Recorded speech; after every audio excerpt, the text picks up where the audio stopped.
कृष्ण की झांकी आप अभी दर्शन करेंगे बड़े प्रेम पूर्वक।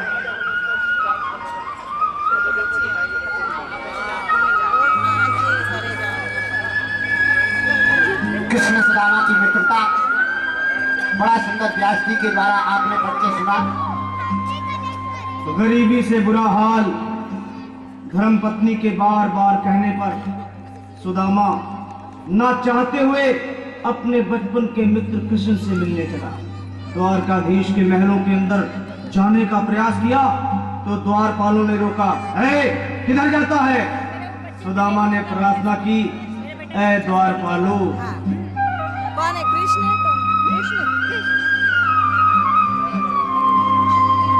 देखो देखो ये गरीबी का हाल, कृष्ण के दर पे विश्वास लेके आया हूँ। मेरे बचपन का यार है मेरा श्याम, यही सोच कर मैं आस करके आया हूँ।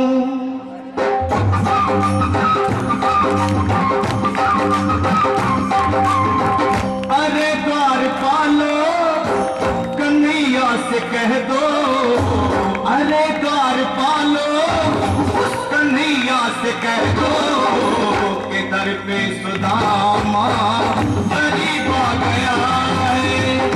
दर पे सुदामा गरीब आ गया है। भटकते भटकते न जाने कहाँ से, भटकते भटकते न जाने कहाँ से तुम्हारे महल के करीब आ गया है। तुम्हारे महल में करीब आ गया है। अरे द्वारपालो कन्हैया से कह दो कि दर पे सुदामा गरीब आ गया है। दर पे सुदामा गरीब आ गया है।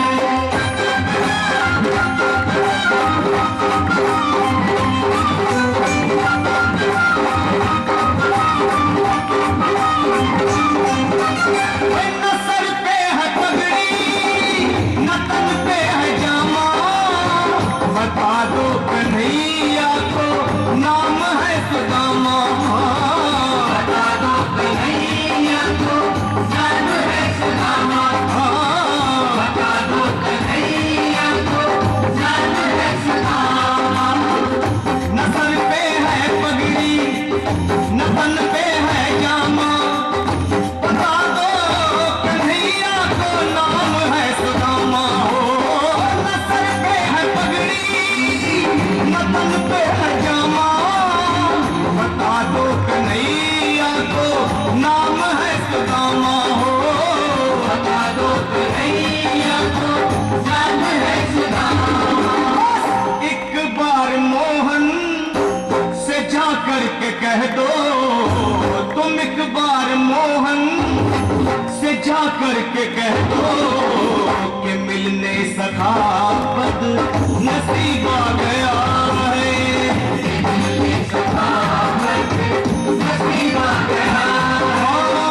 अरे द्वारपालो कन्हैया से कह दो कि दर पे सुदामा गरीब आ गया है।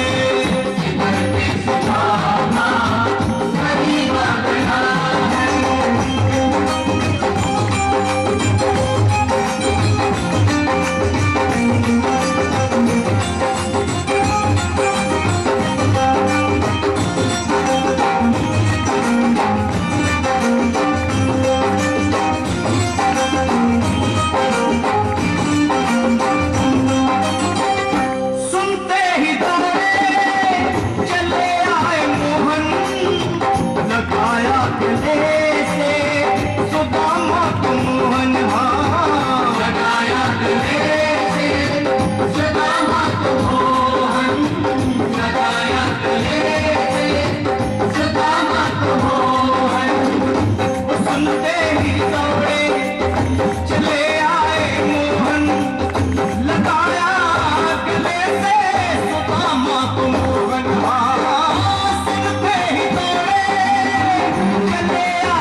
अचंभा हुआ रुक्मणी को बहुत ही अचंभा, ये मेहमान कैसा अजीब आ गया है,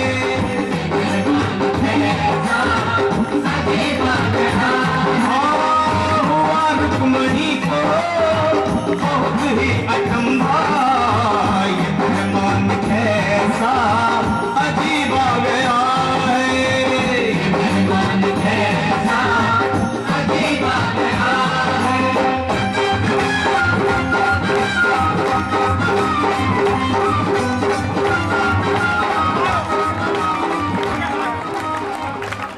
सत्य के लिए सभी लोग ताली बजाएं। सुदामा जी का बहुत अच्छा रोल उन्होंने किया। धन्यवाद। श्री राधे गोपाल भजमन श्री राधे, श्री राधे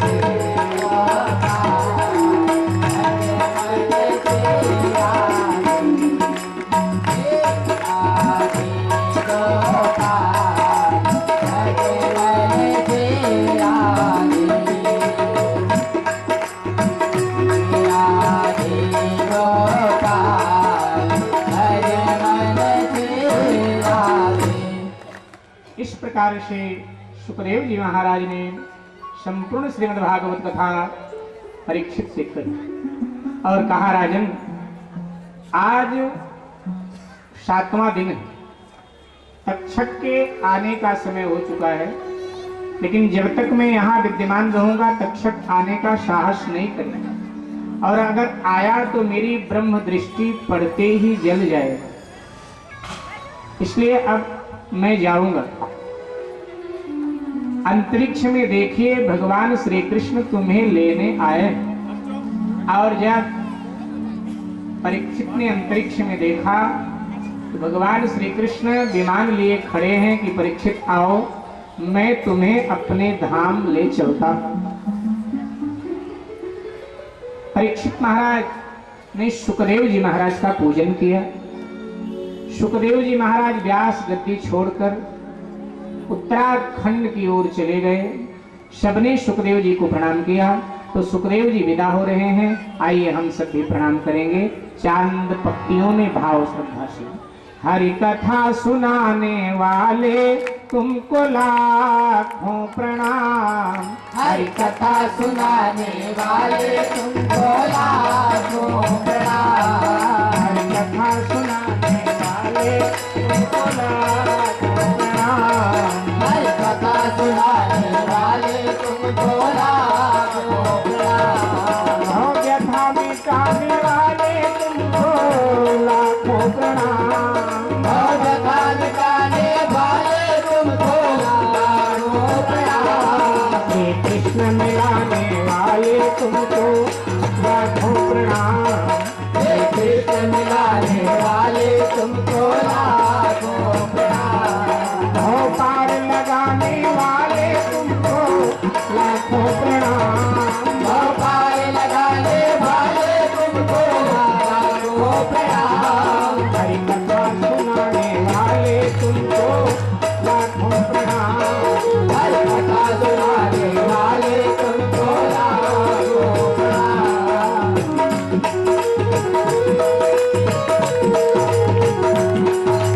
बोलिए सुखदेव जी महाराज। आज के जय। सुखदेव जी उत्तराखंड की ओर चले गए। आगे की कथा सूत जी महाराज ने सोनकाद ऋषियों को सुनाई। सूत जी सोनकाद ऋषियों से कहते हैं कि परीक्षित की मुक्ति मैंने स्वयं अपने आंखों से देखी है, मैं उस समय वहां विद्यमान था। तक्षक ने अनेक नागों को आमंत्रण दिया है। नाग सब ब्राह्मण के वेश में आ गए, नकली वेश, ब्राह्मण वेश। सभी के हाथ में फल के टोकरे हैं। उन्हीं में से एक फल में तक्षक कीड़ा बन करके बैठ गया। ब्राह्मण लोग आ गए। परीक्षित भक्त हैं भगवान के, और भक्त लोग साधु ब्राह्मण का आदर करते ही हैं, तो देखा ब्राह्मण लोग सम्मान किया। ये नाग लोग ब्राह्मण के वेश में थे, बोले राजन हम प्रसाद देना चाहते हैं आपको, बोले दे दीजिए। तो वही फल जिसमें तक्षक कीड़ा बनकर बैठा था, वही फल परीक्षित को दिया। परीक्षित ने प्रसाद समझकर प्रणाम किया। तत्काल ही तक्षक अपने वास्तविक वेश में आ गया, नाग वेश में, और परीक्षित के बाईं भुजा में फन मार दिया। जैसे बाईं भुजा में फन मारा तो परीक्षित महाराज का जो पंच भौतिक शरीर है वो जल करके भस्म हो गया। परीक्षित की आत्मा परमात्मा श्री कृष्ण में विलीन हो गई। परीक्षित को भगवान श्री कृष्ण का सानिध्य प्राप्त हो गया। परीक्षित भगवत धाम पधार गए। इधर परीक्षित के पुत्र जन्मेजय ने जब सुना कि मेरे पिता को तक्षक ने ग्रस्त, प्रभु धाम वो गति कर चुके, जन्मेजय ने प्रतिज्ञा किया कि जितने नाग सर्प संसार में है मैं सबको नष्ट कर डालूंगा।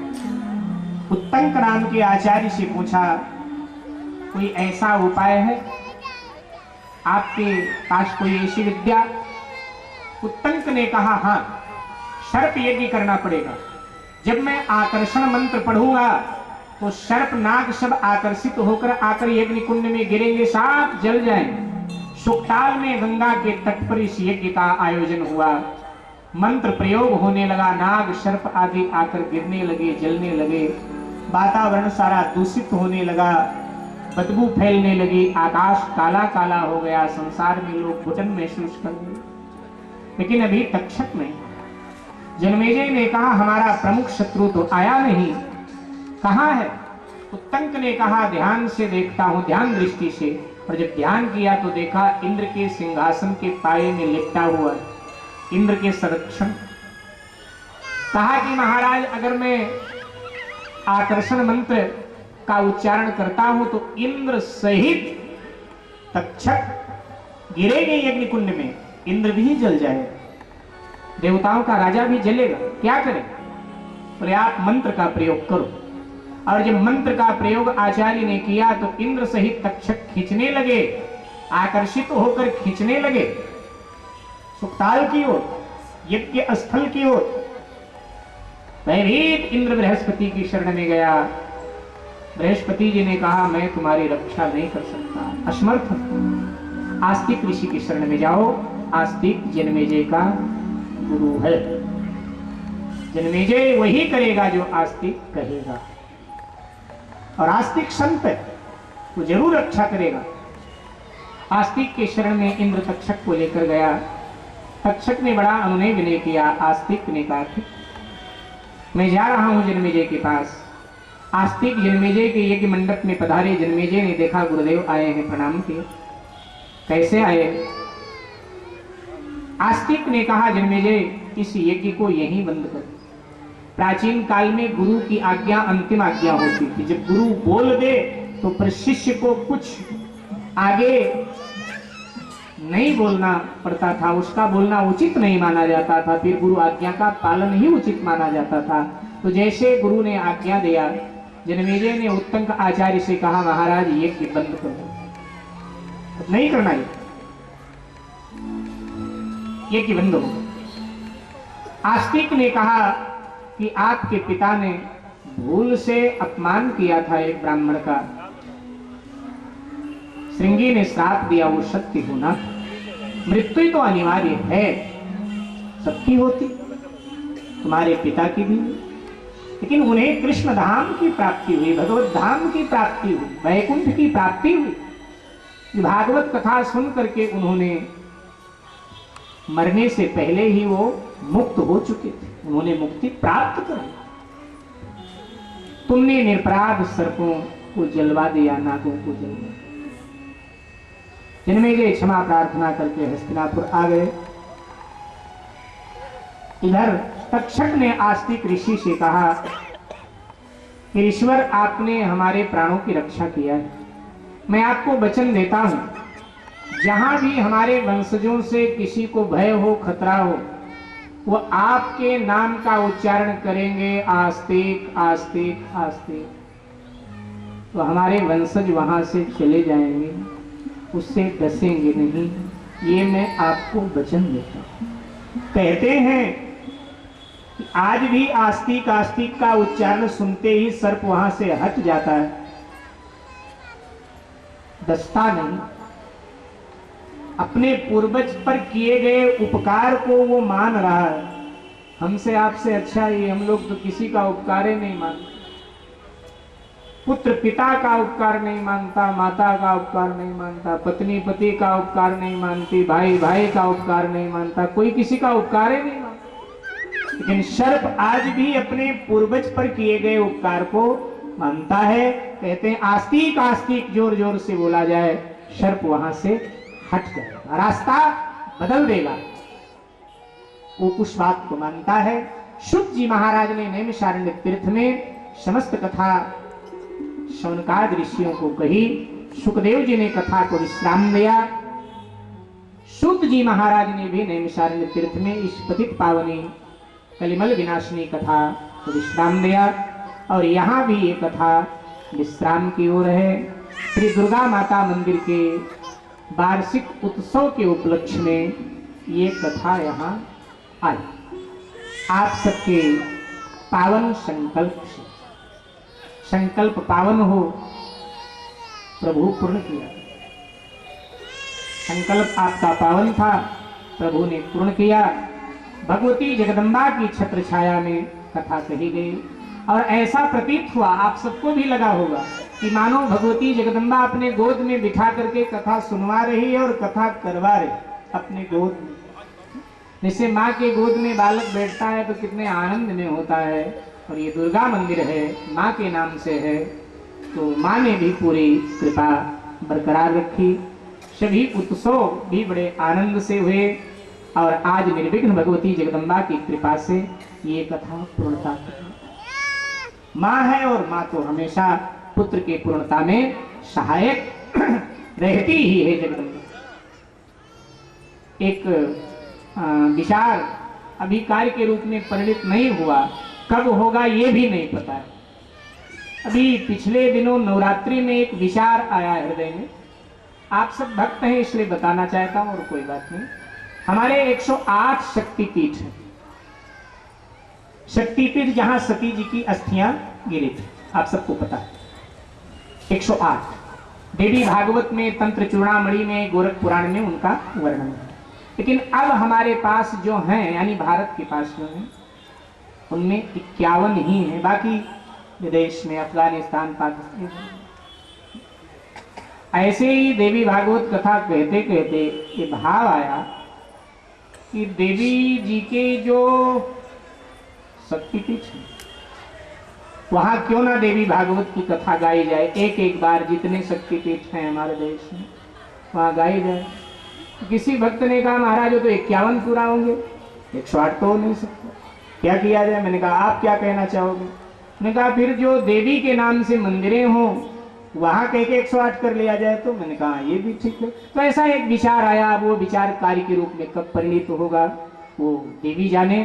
तो यहाँ देवी जी की छत्र छाया में ये कथा गाई गई। आप सबने बड़े तन्मयता से सुना, सबने, भाइयों ने भी, बहनों ने भी, सबने। कई जगह देखा जाता है बहनें थोड़ा कथा में रुचि, लेकिन भाई लोग मटर गश्ती। लेकिन यहाँ तो सभी ने, भाई लोगों ने भी बड़े, बिल्कुल उनके कान कथा में ही होते, सब तन्मयता से। मैं देखता रहता था व्यास गद्दी से, ऐसा कोई नहीं जो ध्यानस्थ ना हो। यहाँ हमारे बुजुर्गों ने, हमारे नौजवान भाइयों ने, सबने बड़े भाव से कथा की।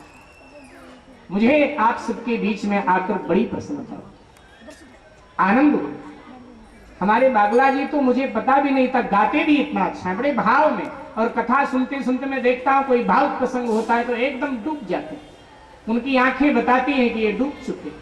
और गाते भी बहुत अच्छा। कितनी तन्मयता है ठाकुर में, कितनी लगन है। मैं प्रार्थना करूंगा और ठाकुर जी कृपा बनाए और इनकी दिन दूनी रात चौगुनी भक्ति भजन आप सबकी बढ़े और आनंद से धर्म के कार्य में आप सब भाग लेते रहें। मैं पूर्ण प्रसन्न हूँ आप सबके बीच में। यहाँ भगवान की कथा गाई गई। कथा कभी समाप्त नहीं होती, कभी खत्म होती ही नहीं। सारे जीवन गाते रहें तो भी नहीं खत्म होती। काकभूषणी जी से कहा गया कब से गा रहे हो?